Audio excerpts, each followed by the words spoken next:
कहीं पर सोने के बारे में खबर आई, जी हाँ सोना दरियाफ्त हुआ है तो लोग वहाँ पहुँच गए। अब पाकिस्तानियों की क्या ही बात है, लेकिन क्या ये हकीकत है अफसाना, ये ज़रूर हम आपके सामने रखना चाहते हैं। अच्छा, गिलगित बल्तिस्तान से जी कराची की जो मलीर नदी तक है, शहरी जो हैं, सोचे इतना लंबा, मैंने आपको ये पूरा रूट बताया। गिलगित से मलीर नदी कहाँ है? कराची में। वहाँ पर जी शहरी जो हैं हमारे पाकिस्तानी माशाल्लाह, वो सोने की तलाश में काफ़ी सरगर्म है। वो सोच रहे हैं उन्हें यूँ सोना मिलेगा, पता नहीं वो उसे क्या करेंगे, वो ऐसे ही बेच आएंगे मार्केट में। क्या लोगों को तो लगता है कि सोने की ईंटें ही मिल जाएंगी डायरेक्ट। हाँ, वो ये भी अक्सर ना वो पानी के अतराफ बैठे होते हैं, वो ऐसे चेक कर रहे थे कि शायद कोई सोने की ईंट ही दरियाफ्त हो जाएगी। अच्छा, ऑन अ सीरियस नोट, वैसे इस कोशिश में बहुत से लोग अपनी जान की बाजी भी हार जाते हैं। गुज़िश्ता दिनों दरियाए सिंध अटक के करीब 4 अफराद दरिया के किनारे पर सोना तलाश कर रहे थे, मगर किस्मत को कुछ और मंजूर था सैडली, और फिर उन्हें सोना ना मिल सका, मगर उनको फिर वो फौत हो गए। और अच्छा, उन पे ना एक्चुअली जब वो ये सारी सर्चिंग कर रहे थे तो रेत का टीला आ गिरा जिसके तले वो दब गए। अच्छा, 2 तो बेचारे मौके पर ही जान बहक हो गए, जबकि 2 जख्मी हुए।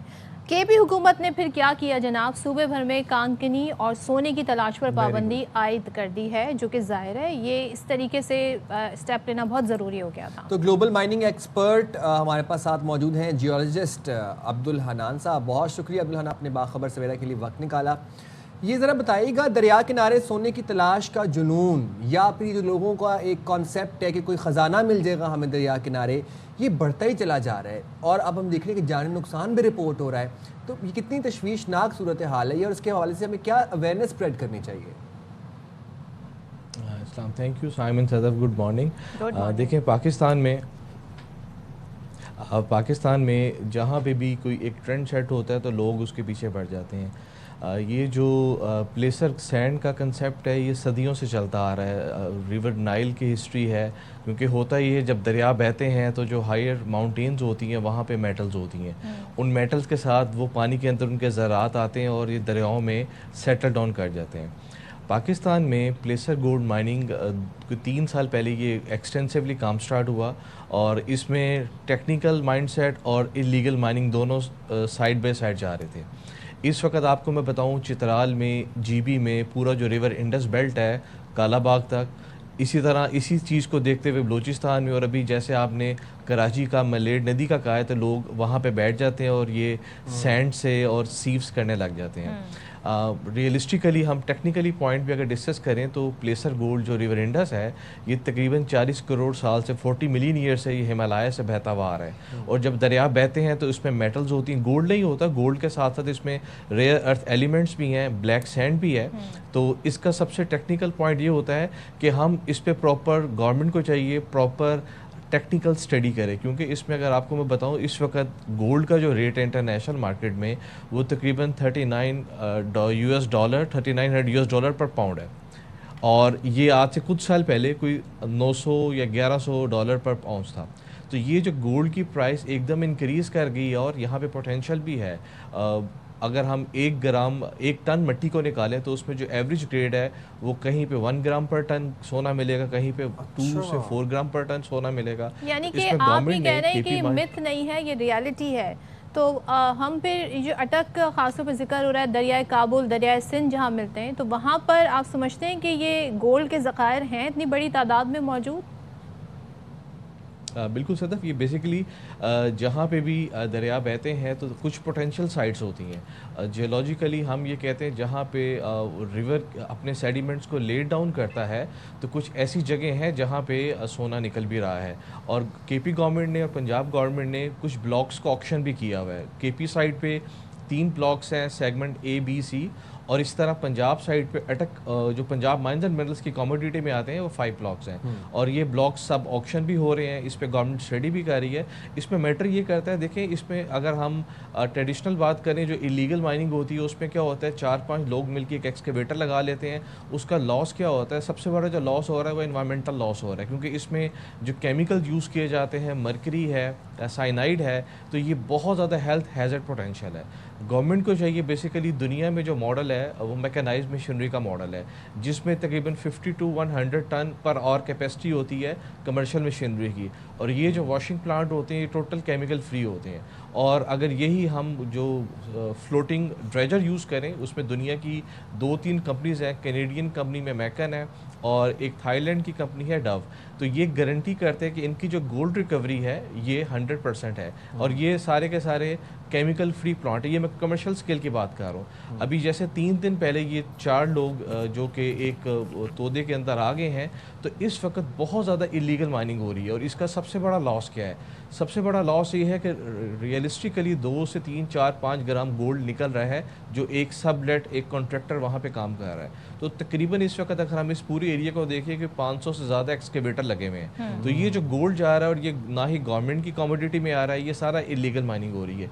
इसीलिए गवर्नमेंट ने, केपी माइंस एंड मिनरल्स ने, पंजाब माइंस एंड मिनरल ने डिफरेंट जगहों पे इस माइनिंग को रोका है। लेकिन आपके प्रोग्राम के तवज्जो से बताता जाऊँ कि इसमें बहुत बड़ा पोटेंशियल है और हमें ये चाहिए कि बेसिकली इसकी थोड़ा स्टडी करवाई जाए, क्योंकि जो गोल्ड है उसके जो वैल्यूज़ आ रही हैं वो 0.02 ग्राम्स पर टन से लेके 3 to 4 ग्राम्स पर टन है।